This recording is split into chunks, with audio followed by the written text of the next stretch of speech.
السلام علیکم ورحمۃ اللہ تعالی وبرکاتہ۔ مرکز اہل سنت جامعہ رضویہ منظر اسلام کے یوٹیوب چینل ہم سبق درس نظامی میں آپ کا خیر مقدم ہے۔ پیارے بچوں، جنہوں نے ہمارے چینل کو اب تک سبسکرائب نہیں کیا ہے وہ ضرور سبسکرائب کر لیں اور بیل آئیکن یعنی گھنٹی بھی بجا دیں تاکہ ہر ویڈیو کی نوٹیفیکیشن اطلاع آپ تک اپلوڈ کرتے ہی پہنچ جائے، اور اپنے دوستوں سے بھی شیئر کریں، اور بات پسند آئے تو لائک بھی کیا کریں، اور اپنے قلبی تاثرات کو کمنٹ کر کے بھی ضرور بتائیں۔ اب آپ کے سامنے جامعہ رضویہ منظر اسلام کے ایک اہم استاذ حضرت مولانا مفتی محمد ابراہیم صاحب قبلہ آپ کو نور الانوار کا درس دیں گے۔ آپ ان کے درس کو دھیان سے سنیں۔ بسم اللہ الرحمن الرحیم۔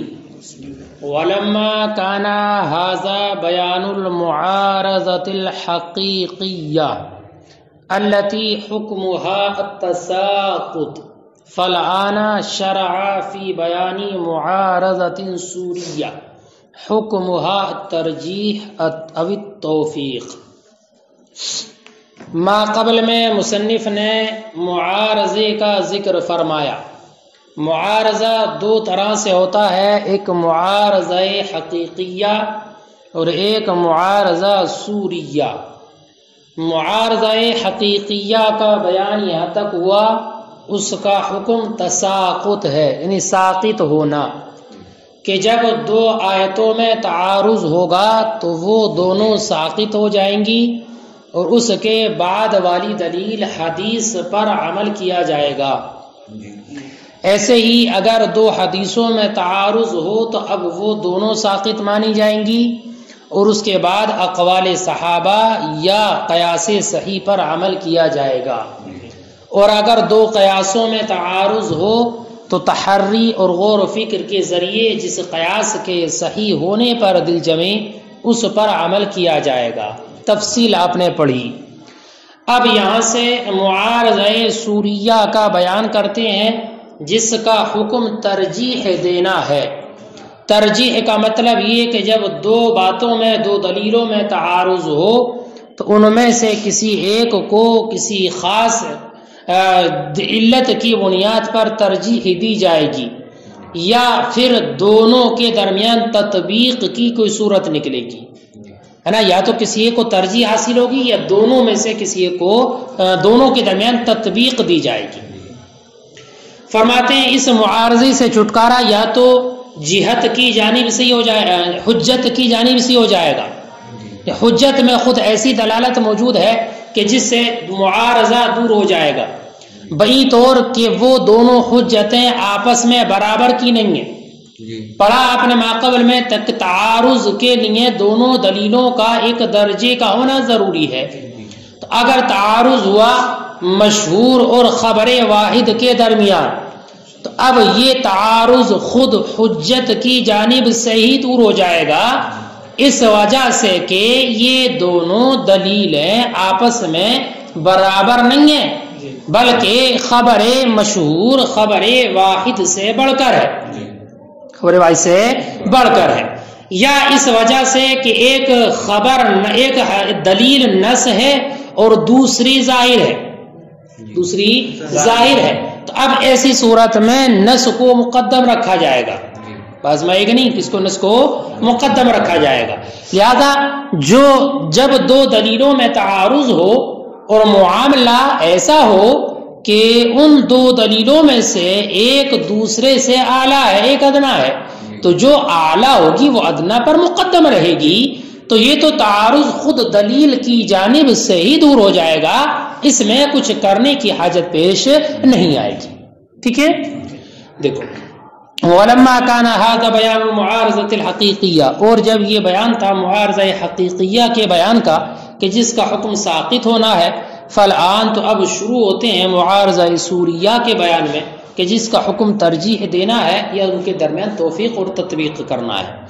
فقال، تو فرمایا والمخلص عن المعارضہ، معارضے سے چھٹکارا اما ان یکون من قبل الحجت، یا تو حجت کی جانب سے ہوگا، بأن لم یعتدلا، بئی طور کہ وہ دونوں دلیلیں برابر نہ ہوں۔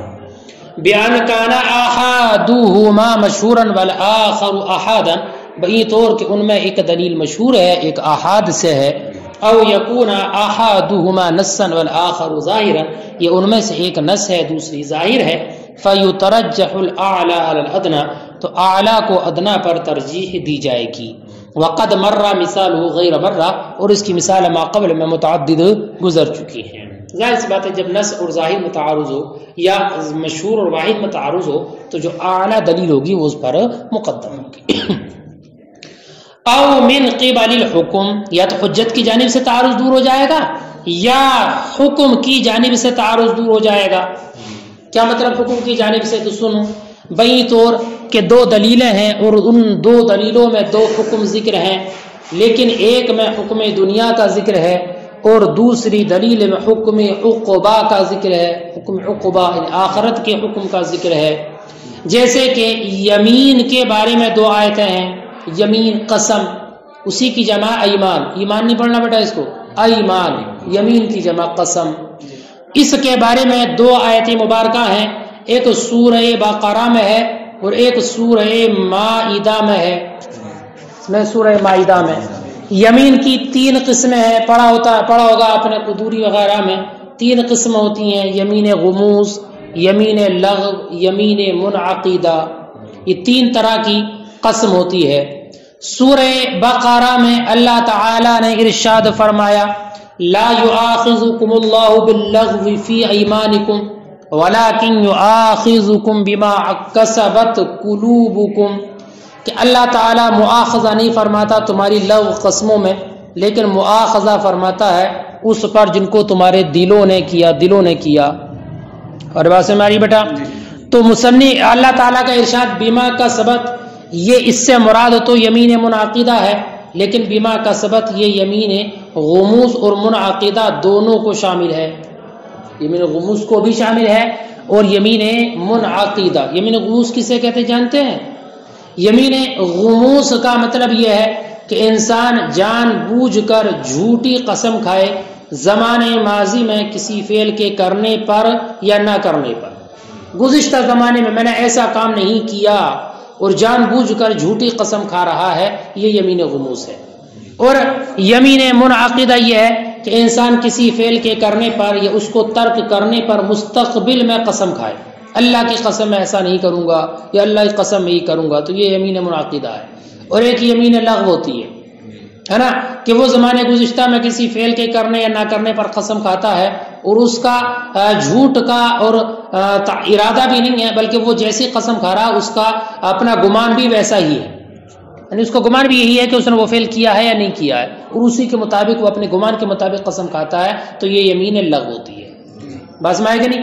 تو اب بما کا سبت قلوبکم، یہ یمین غموس کو بھی شامل ہے اور یمین منعقدہ دونوں کو شامل ہے۔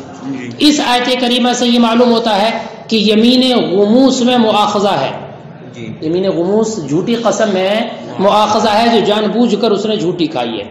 اور سورہ مائدہ میں اللہ نے ارشاد فرمایا لا یؤاخذکم اللہ باللغو فی ایمانکم ولکن یؤاخذکم بما عقدتم الایمان، تو عقدتم الایمان اس سے مراد یمین منعقدہ ہے، صرف یمین منعقدہ، اور غموس یہاں پر یمین لغو میں داخل ہے۔ یمین غموس کس میں داخل ہے؟ یمین لغو میں۔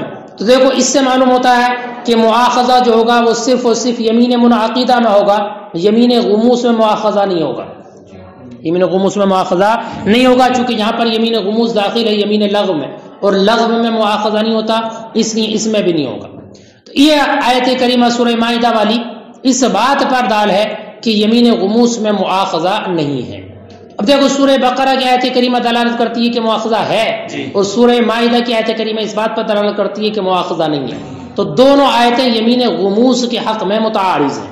لہذا ہم نے سورہ بقرہ والی جو آیت ہے اس کو محمول کیا ہے مؤاخذہ اخرویہ پر، کیا کہ سورہ بقرہ کی آیت کریمہ میں یہ ہے کہ مؤاخذہ ہوگا تو مؤاخذہ اخروی ہوگا کہ وہ گناہگار ہوگا، اس کی سزا ملے گی۔ اور سورہ مائدہ کی جو آیت کریمہ یہ دلالت کرتی ہے اس بات پر کہ مؤاخذہ نہیں ہے، تو اس مؤاخذے سے مؤاخذہ دینی دنیاویہ مراد ہے، اور دنیاوی مؤاخذے سے مراد یہ کہ قسم پر جو کفارہ ہوتا ہے یمین غموس میں وہ کفارہ نہیں ہوگا، کفارہ نہیں ہوگا. بس میں کہ نہیں. اب دو آیتیں دو الگ الگ حکم کے اعتبار سے مراد لی جائے گی. ٹھیک ہے. فرماتے ہیں او من قبل الحکم، یا وہ تعارض دور ہو جائے گا حکم کی جانب سے، بأن یکون احدہما حکم الدنیا، بے طور کہ ان میں سے ایک دنیاوی حکم ہو اور دوسرا حکم اخری عقبہ ہو، جیسے کہ آیت یمین سورہ بقرہ میں اور سورہ مائدہ میں. فإنہ تعالی، اللہ تعالی نے فرمایا فی سورۃ البقرہ، سورہ بقرہ میں، لا یؤاخذکم اللہ باللغو فی ایمانکم ولکن یؤاخذکم بما کسبت قلوبکم. ترجمہ سمجھ گئے؟ فقولہ بما کسبت، تو اللہ تعالیٰ کے ارشاد بما کسبت شامل للغموس والمنعقدہ جمیعا، یہ یمین غموس اور یمین منعقدہ دونوں کو شامل ہے. فیفہم ان فی الغموس مؤاخذہ، اس سے جان لیا گیا کہ یمین غموس میں مؤاخذہ ہے. وقال فی سورۃ المائدہ، اور سورہ مائدہ میں ارشاد فرمایا لا یؤاخذکم اللہ باللغو فی ایمانکم، کہ اللہ تمہارا لغو قسموں پر مؤاخذہ نہیں فرماتا، ولیکن یؤاخذکم بما عقدتم الایمان، لیکن وہ کہ جس پر تم نے عہد و پیمان کیا، دل سے ان قسموں کو کھایا ہے، یعنی آئندہ نہ کرنے پر. عقدتم الایمان فإن المراد بما عقدتم المنعقدہ فقط، تو بما عقدتم سے مراد یمین منعقدہ ہے. والغموس ہا ہونا داخل فی اللغو، اور غموس یہاں پر داخل ہے یمین لغو میں. فیفہم الا مؤاخذۃ فی الغموس، تو اس سے سمجھ لیا گیا کہ یمین غموس میں مؤاخذہ نہیں ہے. فلما تعارضت الآیتان فی حق الغموس، تو جب دونوں آیتیں متعارض ہو گئیں غموس کے حق میں، حملنا آیت البقرہ علی المؤاخذۃ الاخرویہ، تو ہم نے محمول کیا ہے سورہ بقرہ کی آیت کو مؤاخذہ اخرویہ پر، و آیت المائدہ علی المؤاخذۃ الدینیہ دنیویہ، اور آیت مائدہ کو محمول کیا مؤاخذہ دنیویہ پر. فعلم، تو جان لیا گیا ان فی الغموس مؤاخذۃ اخرویہ، کہ غموس میں مؤاخذہ اخرویہ ہے. مؤاخذۃ اخرویہ وہی، اور وہ گناہ ہے.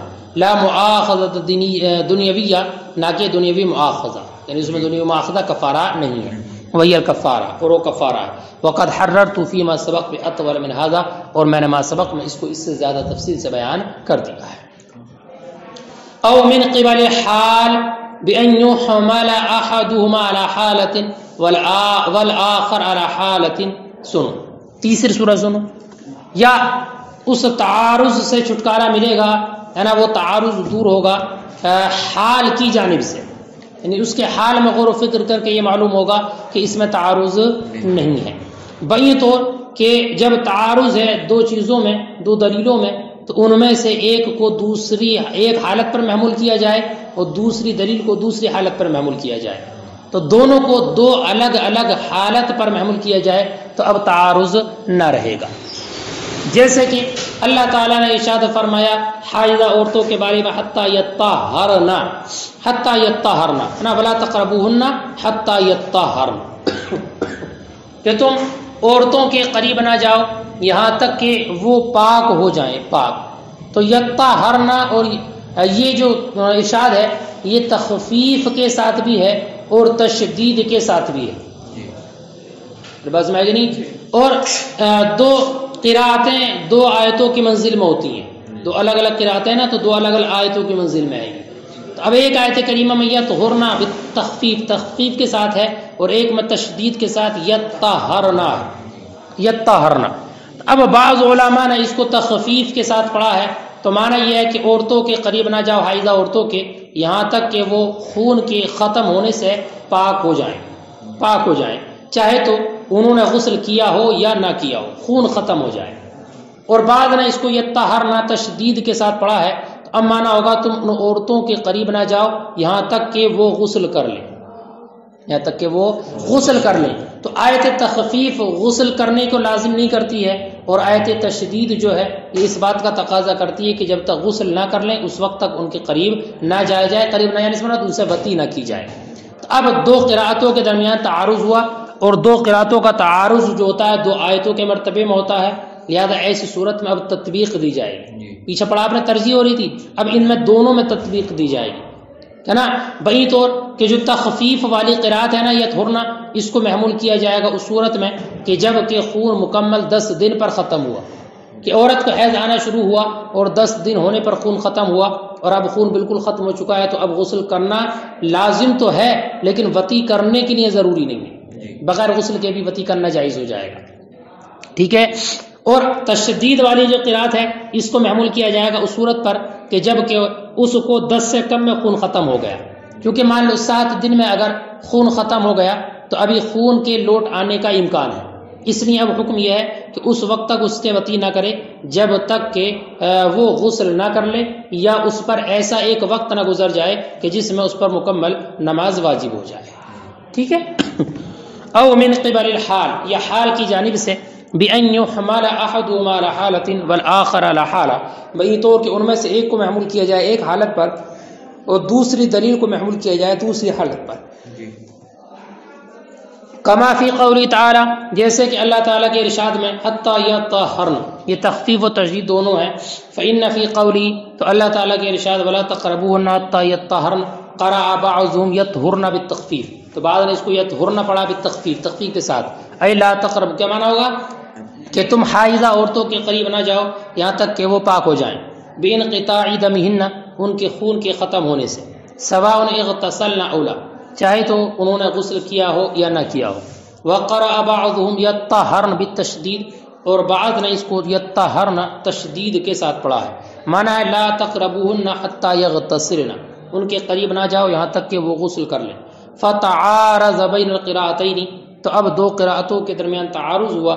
وہما بمنزلۃ آیتین، اور یہ 2 آیتوں کے مرتبے میں ہے. فوجب التطبیق بینہما، تو اب دونوں کے درمیان تطبیق دینا واجب ہے. بأن تحمل قراءۃ التخفیف علی ما اذا انقطع ل10 ایام، بئی طور کہ محمول کیا جائے تخفیف والی قراءت کو اس صورت پر کہ جب خون ختم ہوا مکمل 10 دن میں. اذ لا يحتمل الحیض المزید علی ھذا، اس لیے کہ اب اس پر زیادہ حیض آنے کی احتمال نہیں ہے. فبمجرد انقطاع الدم حینئذ، تو اس وقت میں محض خون کے ختم ہونے سے یحل الوطی، وطی حلال ہوگی. وتحمل قراءۃ التشدید علی ما اذا انقطع لاقل من 10 ایام، اور محمول کیا جائے گا قراءت والی تشدید والی قراءت کو اس صورت پر کہ جب خون ختم ہوا 10 سے کم میں. اذ يحتمل عود الدم، اس لیے کہ خون لوٹ آنے کا احتمال ہے. فلا يؤكد انقطاعه، تو اس کا ختم ہونا مؤکد نہیں کرے گا. الا ان يغتسل، مگر یہ کہ عورت غسل کر لے. او يمضي عليها وقت صلاۃ کاملہ، یا اس پر ایک مکمل نماز کا وقت گزر جائے. لیو حکم بطہارتها، تاکہ اس پر طہارت کا حکم لگایا جائے. ٹھیک ہے. ولكن يرد علیہ، سے ایک اعتراض اور اس کا جواب اور دیتے ہیں. فرماتے ہیں اس پر ایک اعتراض یہ ہو سکتا ہے کہ یہ جو آیت کریمہ ہے نا ولا تقربون حتی یطہرن، ہے نا، حتی یطہرن، دو قراتیں ہیں اس میں، یطہرن اور یطہرن، تشدید اور تخفیف. لیکن اس کے بعد جو اللہ نے فرمایا فاذا تطہرن فاتوہن من حیث امرکم اللہ، اگلا جو جملہ فاذا تطہرن یہ تو تشدید کے ساتھ ہے، اس میں کسی کا کوئی اختلاف نہیں ہے. تو یہ فاذا تطہرن فاتوہن یہ تشدید کے ساتھ ہے، تو یہ جہت اغتسال کو واجب کرتا ہے دونوں تقدیروں پر. کیا چاہے خون 10 دن سے کم میں ختم ہوا ہو، چاہے مکمل 10 دن پر ختم ہوا ہو، لیکن یہ فاذا تطہرن یہ اس بات کو ثابت کرتا ہے کہ عورت غسل کر لے اس کے بعد وطی کی جائے. ٹھیک ہے. تو پھر یہ کہنا کہ تشدید والی حالت میں حکم یہ ہوگا، تخفیف والی صورت میں حکم یہ ہوگا، یہ کیسا ہو سکتا ہے؟ اس کا جواب یہ دیا ہے کہ فاذا تطہرن فاتوہن من حیث امرکم اللہ میں جو حکم طہارت دیا ہے یہ استحبابی حکم ہے، وجوبی حکم نہیں ہے. یعنی بہتر یہ ہے کہ خون کے ختم ہونے کے بعد عورت غسل کر لے، اس کے بعد اس سے مجامعات کی جائے.